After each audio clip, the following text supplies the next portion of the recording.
आणि यानंतर थेट जाऊयात उपमुख्यमंत्री एकनाथ शिंदे सध्या बोलतात। घेऊन मुख्यमंत्री मी स्वतः सुनेत्रा ताई आम्ही आणि अनेक मंत्री होते। त्यामुळे महाराष्ट्राचे विषय दिल्लीमध्ये जे काही केंद्राशी निगडीत आहेत ते आम्हाला सोडवायचे होते आणि म्हणून आपले CR पाटील साहेब जलशक्ती मंत्री त्यांच्याबरोबर बैठक झाली, केंद्रीय गृहमंत्री आणि सहकारिता मंत्री अमित भाईंची बैठक झाली आणि सकारात्मक बैठका झाल्या। त्यामुळे तुम्हाला असं 2 दिवस आम्ही आलो, मग 2 दिवस तुम्हाला एवढा असा प्रश्न का पडले? 2 दिवस आम्ही आल्यानंतर इथे महाराष्ट्रासाठी आम्हाला काही जनतेसाठी आणि महाराष्ट्रातल्या काही अडचणींसाठी केंद्राकडे बोलायचं नाही, मग कुठं बोलायचं? अगोदर तर सरकारला ते केंद्राशी बोलणं त्यांना कमीपणाचं वाटायचं, पण आम्हाला ते वाटत नाही। आम्ही शेवटी जनतेसाठी महाराष्ट्रासाठी आदरणीय प्रधानमंत्री नरेंद्र मोदीजी असतील, बाकी अमित भाई असतील, इतर जे काही मंत्री असतील त्या संदर्भामध्ये त्यांच्याशी चर्चा करून महाराष्ट्रासाठी काही ना काही केंद्राने नेहमीच दिलेलं आहे। हजारो कोटी महाराष्ट्रासाठी दिलेले आहेत, ते शेवटी मागितल्याशिवाय मागायला तर पाहिजे, प्रयत्न करायला पाहिजे। रात्री उशिरापर्यंत खूप बैठकी झाल्या, बैठका सुरू होत्या अशी माहिती मिळाली। कोणाच्या बैठका? आम्ही पण काही ठिकाणी गाठी भेटी घेतल्याचं काय घटना घडलंय? महाराष्ट्रासाठी घटना ज्या घडल्या त्या सगळ्या तुम्हाला सांगितल्या आणि त्याच्यातले सगळे विषय आपल्याला माहीत आहेत। त्यामुळे आणखी काही असं दुसरे काही विषय रात्रीच्या 1:30 वाजता काही बैठका महाराष्ट्राच्या विकासासाठी किंवा अशा होत नाहीत आणि त्या झाल्याही नाहीत आमच्या बैठका। त्या राजकीय बैठका होत्या का सर? राजकीय बैठकाच झाल्या नाही। तुमचा शोध तुम्ही म्हणून तुम्हालाच विचारतोय मी, तुम्ही 2 दिवस काय पाहिलं ते सांगा, तुमच्याकडून फीडबॅक आम्हाला घ्या। शिंदे साहेब, विधान परिषदेच्या निवडणुकीच्या अनुषंगानं महाविकास आघाडीकडनं स्पष्ट केलं गेलेलं आहे की 18 जागा 17 ज्या जागा आहेत त्या 17 जागा महाविकास आघाडी म्हणून लढणार आहे।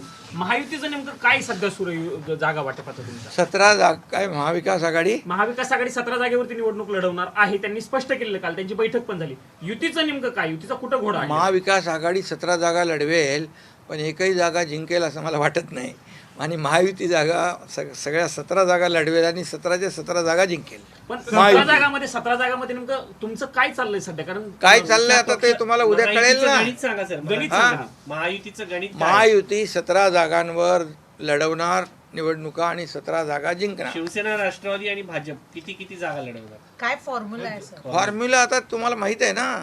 फॉर्म्युला कालच मुख्यमंत्री महोदयांनी आपल्याशी मीडियावर बाईट देताना सांगितलेलं आहे। त्यामुळे जागा वाटप सन्मानाने होईल। महायुतीमध्ये कुठलेही मतभेद नाहीत आणि महायुती एकजुटीने 17 जागा लढवेल आणि 17 जिंकेल हा विश्वास तुम्हाला।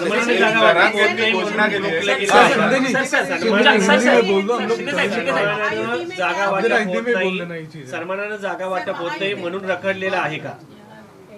नाही, रखडलं म्हणजे अरे तुम्हाला अजून 1 तारखेपर्यंत फॉर्म भरायचे आहेत। काय तुम्ही एवढ्या घाईवर का? तुम्हाला आमच्यापेक्षा तुम्हाला जास्ती घाई आहे लागलेली आहे। रडत्या उन्हात मी म्हणजे थेट उन्हामध्ये विना छपरा शिवाय मी उपोषणाला बसणार आहे, अन्न पाणी त्याग करून।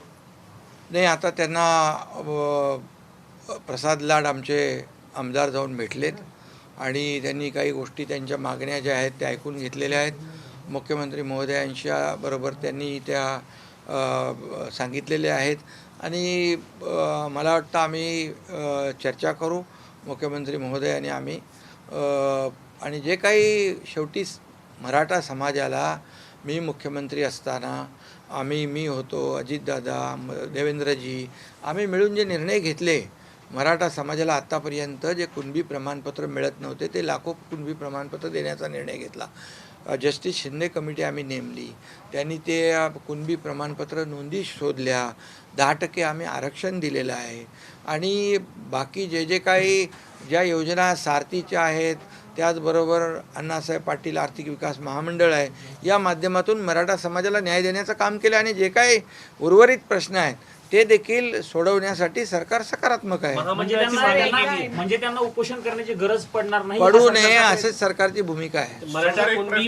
मराठा कुणबी महामंडळाची देखील त्यांनी मागणी केलेली आहे. ठीक आहे, त्याच्यावर आता मुख्यमंत्री आणि आम्ही चर्चा करू. मुख्यमंत्र्यांनी पंतप्रधान नरेंद्र सर, मोदी एक यांची प्रश्न असा भेट आहे घेतली या आहे. सगळ्याला जोडूनच की आता आसाममध्ये म्हणजे समान नागरिक कायदा लागू केला गेला. एक तिसरं राज्य ठरले देशातलं समान नागरिक कायदा लागू करणार. महाराष्ट्राने पण पुढाकार घ्यावा यासाठी असं वाटतं का? खरं म्हणजे हा विषय काल एक तुम्ही मला वाटतं प्रश्न विचारला होता. मी सर्वप्रथम आसामचे मुख्यमंत्री हेमंत बिस्वा शर्मा यांचं मी अभिनंदन करतो.